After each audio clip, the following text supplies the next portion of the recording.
U.S. seeks tighter UN sanctions after N-Korea missile test. The United States says it will seek tougher UN Security Council sanctions after North Korea said it test-fired its biggest intercontinental ballistic missile. Date 3/14. Seoul, South Korea. The United States called Friday for tougher UN sanctions after North Korea said it test-fired its biggest intercontinental ballistic missile. Date, with Kim Jong-un vowing to expand his country's nuclear war deterrent, while preparing for a long-standing confrontation with the United.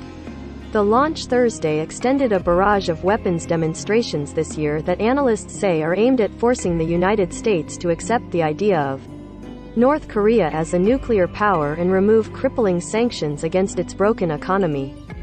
At a UN Security Council meeting Friday, U.S. Ambassador Linda Thomas-Greenfield said the U.S. would propose a resolution to update and strengthen Security Council sanctions. She declined to specify what those new measures might be. It is clear that remaining silent, in the hope that the DPRK would similarly show restraint, is a failed strategy, she said. DPRK is an acronym for the country's formal name, the Democratic People's Republic of North Korea. The council originally imposed sanctions after the North's first nuclear test explosion in 2006 and tightened them over the years. But last fall, veto-wielding China and Russia called for lifting various sanctions against their neighbor. Russian Deputy Ambassador Anna Evstenyeva said that further sanctions would only harm North Korea's people, while Chinese Ambassador Zhang Jun urged the Council to consider how to accommodate the DPRK's justified security concerns.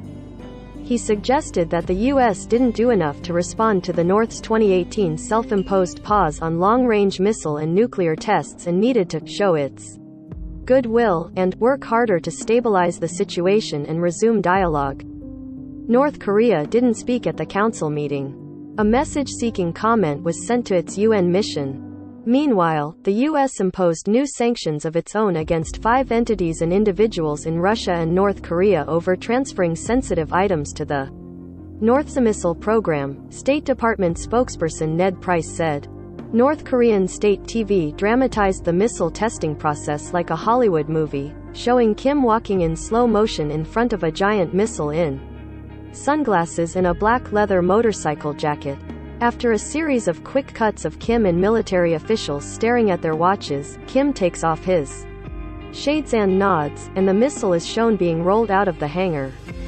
The HWASONG-17, which was fired at a high angle to avoid the territorial waters of neighbors, reached a maximum altitude of 6,248 kilometers, 3,880 miles, and traveled 1,090 kilometers, 680 miles, during a 67-minute flight before landing in waters between North Korea and Japan, Pyongyang's official Korean Central News Agency said. KCNA claimed the launch met its technical objectives and proved the ICBM could be operated quickly during wartime conditions. The South Korean and Japanese militaries had announced similar flight details, which analysts say suggested that the missile could reach targets 15,000 kilometers, 9,320 miles, away when fired on normal trajectory with a warhead weighing less than a ton. That would place the entire U.S. mainland within striking distance. Believed to be about 25 meters, 82 feet, long, the HWASONG-17 is the North's longest-range weapon and, by some estimates, the world's biggest road-mobile ballistic missile system. North Korea revealed the missile in a military parade in October 2020, and Thursday's launch was its first full-range test. KCNA paraphrased Kim as saying that the new weapon would make the whole world clearly aware of the North's bolstered nuclear forces. He vowed for his military to acquire formidable military and technical capabilities unperturbed by any military threat and blackmail, and keep themselves fully ready for long-standing confrontation with the U.S. imperialists. The agency published photos of the missile leaving a trail of orange flames as it soared from a launcher truck on an airport runway near the capital, Pyongyang, and Kim smiling and clapping as he celebrated with military officials from an observation deck. Other images showed Kim penning a memo ordering the HWASONG-17 test flight and approving the launch. Kim has issued handwritten orders for some of the most significant weapons demonstrations of his rule, including the most recent ICBM test flight in November 2017, which capped a highly provocative run-in nuclear missile tests that triggered a verbal exchange of war threats with then-President Donald Trump.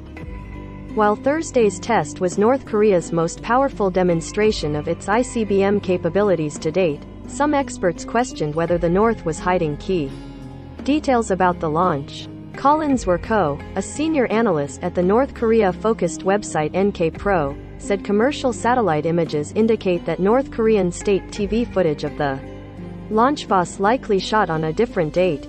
He said this raises the possibility that North Korea botched a HWASONG-17 test on March 16, when South Korea's military said it detected a missile exploding shortly after liftoff at the airport, and was trying to pass off footage from that failure with whatever missile it launched in Thursday. South Korea's Yonhap news agency quoted unnamed military officials who wondered whether North Korea actually launched the smaller HWASONG-15 with certain modifications to increase its range. South Korea's military responded to the launch with live fire drills of its own missiles launched from land, a fighter jet and a ship, underscoring a revival of tensions as diplomacy remains frozen. It said it confirmed readiness to execute precision strikes against North Korea's missile launch points as well as command and support facilities. Seoul's Unification Ministry, which handles inter-Korean affairs, criticized the North for breaking its self-imposed moratorium on ICBM tests. Thursday's test was North Korea's 12th round of launches this year and the most provocative since President Joe Biden took office. Associated Press writer Jennifer Peltz at the United Nations and Mari Yamaguchi in Tokyo contributed to this report.